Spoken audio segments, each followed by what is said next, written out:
Hello sa inyo guys. So yung nakikita nyo, ito yung ginagamit natin na breaker. So itong nilagay natin dito is 4 gang. Yan, bali 8 gang siya. Tapos may power option yan. Yan. So nung ginawa ko ito, rush nung kinabit ko. Yan. So ngayon tatanggalin natin kasi dahil rush nga yung pagkakagawa ko sa kanya. Yung mga butas, yung pinagdaanan ng drill natin, wala nang pintura yan. So itong box na to, pinagawa ko lang to. So ito natin, ito yung likod. Ayan yung likod nya guys. So meron yung lock dito na pako. Ito, ayan yung lock na yan. Binuksan natin yan. Ayan, nakikita nyo. Ayan, sana nakita sa video ha. Ayan. Itong wire na to, ayan o, nakakita nyo maalikabok na siya. Kasi nga, matagal na tong ito yung ginagamit natin sa pag nagsisetup tayo. Itong breaker na to. Ayan. Ayan, bali 30 ampere yan. So yung ginawa natin, inassemble natin yan. Kung natatandaan nyo, na-vlog ko na rin to kaya lang hindi ito yung box. Pero itong breaker na-vlog ko na to. Kasama yung outlet. Ayan. So mas upgraded na siya ngayon kumpara nung dati ko siyang ginagamit. Mas maganda siya ngayon. So ang gagawin natin ngayon, tatanggalin natin para yung mga pinagbutasan ko ng drill mapinturahan. So brown ulit o black na lang siguro yung sa mga butas. Ayan. So ayan, kung nakita nyo, nag-aano na yung Tapos ito, nilagyan ko ng daanan. Di-drill ko na rin sana to Kaya lang, nagdalawang isip ako kasi ang mahal ng drill na malaki. Nasa 400 plus yun. Ang meron na akong bala ng drill dito is 1.8.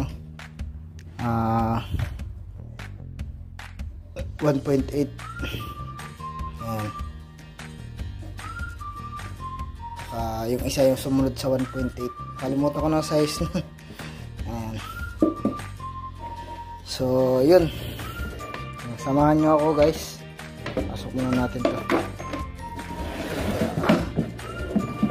Samahan nyo ako sa pag natin tatanggal. Sana kita sa video kasi wala tayong camera man.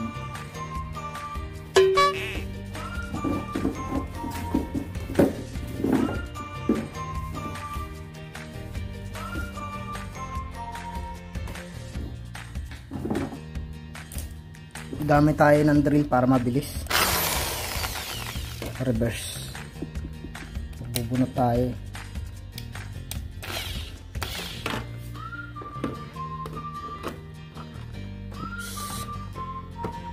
Ayan, kita ba sa video?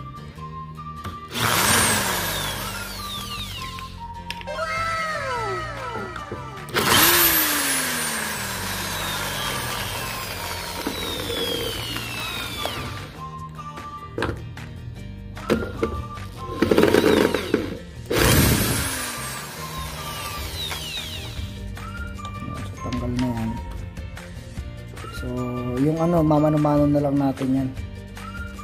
Ito maliit to wala akong gamit dito. Kaya pala, kinaya.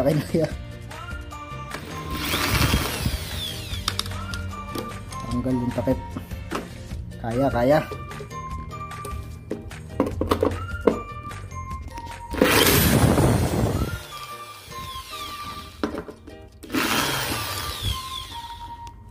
So ito yung yan, kung naano nyo sa vlog natin, ito yung Lotus drill natin.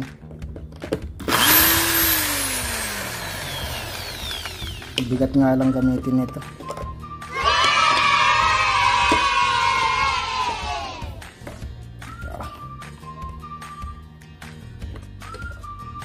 Drill. Bakit natin pahirapan sarili natin magmano-mano? Naman na padaliin iliin.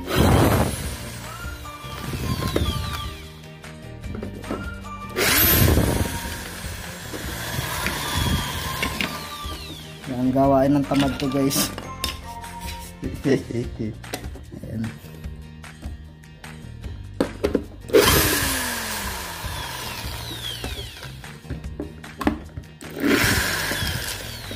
baklas na.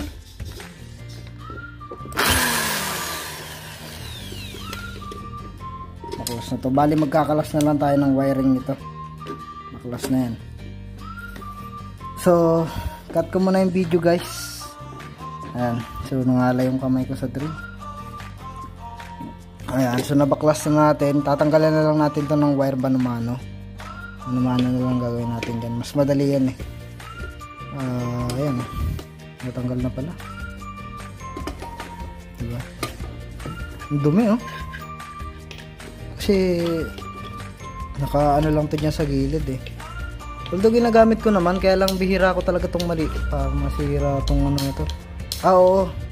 Masira nga pala to guys. Ano siya, nabalik to pagka ano eh. Mabilis siyang bumalik, hindi ko gaya nito. Ito, maano, sira na yata yung spring. So yun, cut ko muna guys. Yan na guys. So retouch na. Ayan. Ng brown din ulit. Ayan. So may black pa ako na pintura dun. Pambakal nga lang. Hindi pwede dito. Pang kahoy ito. Kalahating litro pa yun. Madami pa yun. Yung pambakal na binili ko. Kalahating litro. Isang lata pa yun. Isang latang maliit. Kung kaya mo, i-coating mo ng lahat ng ano, yung buong harap.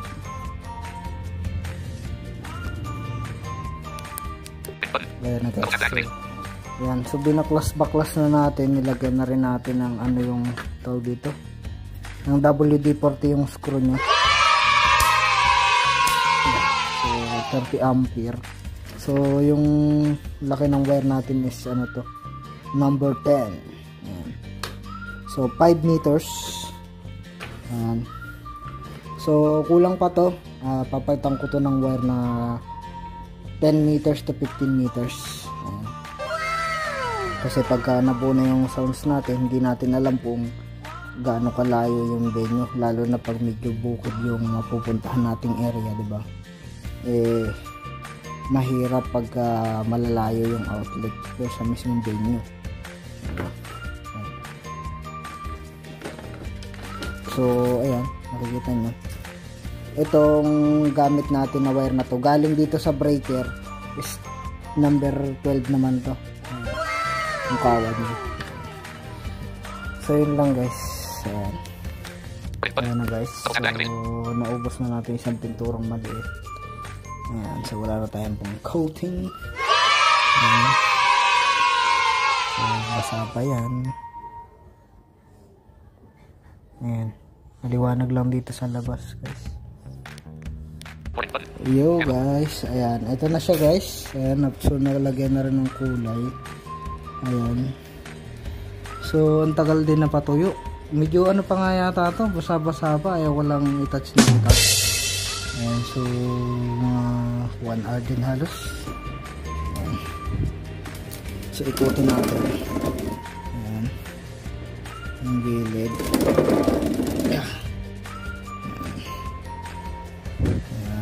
May kabigatan din to guys. Ayan, kasi yung gamit natin plywood dito is marine. Ayan, yung natira na sa speaker natin. Ayan.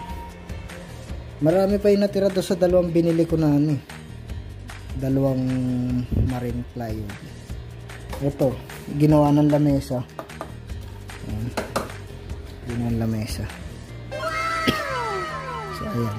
So ito, kung nakikita nyo itong tapyas na to, dito nakapatong yung wire eh. Dapat ang gagawin ko, bubutasan ko na lang dito sana. Kaya lang, yun nga, mahal ng bala ng drill. Ang ginawa ko, yun na lang, nilagarian ko na sa dulo. Kasi ano, nakikita nyo. Yan yung loob. So, 12 by 12 to. 12 inches. 12 by 12 yan. 12 din yung lapad niya, 12 din yan. Ewan ko lang sa centimeter kung ano yung lapad nito sa centimeter.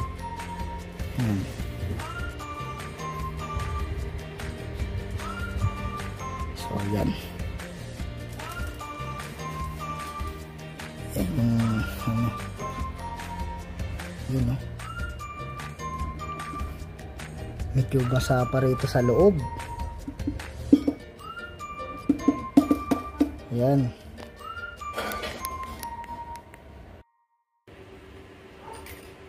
Ngayon guys, magkakabit naman tayo ngayon bago tayo mag-instalasyon.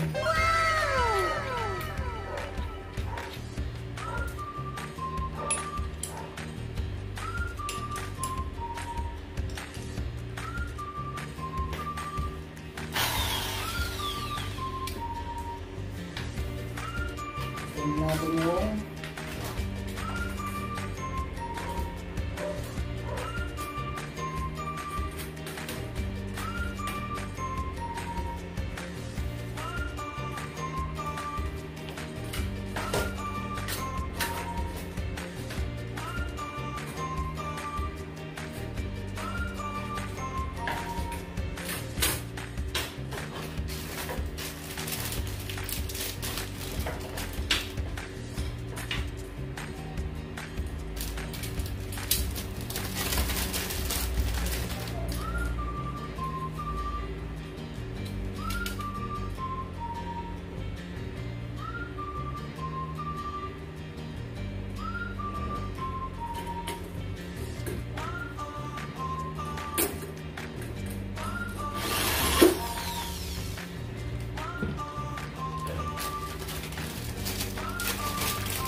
na.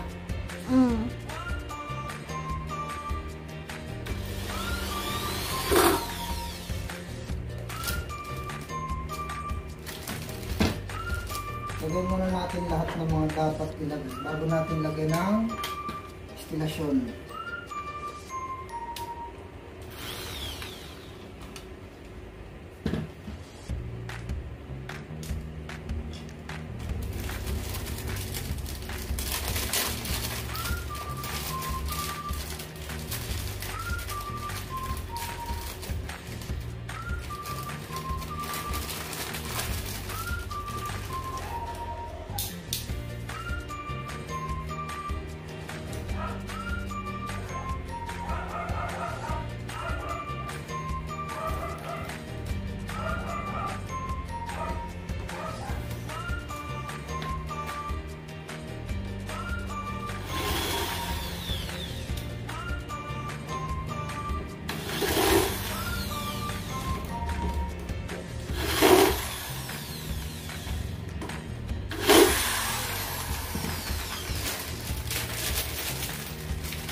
Tapos yung mga takip guys, mamaya na lang natin ito.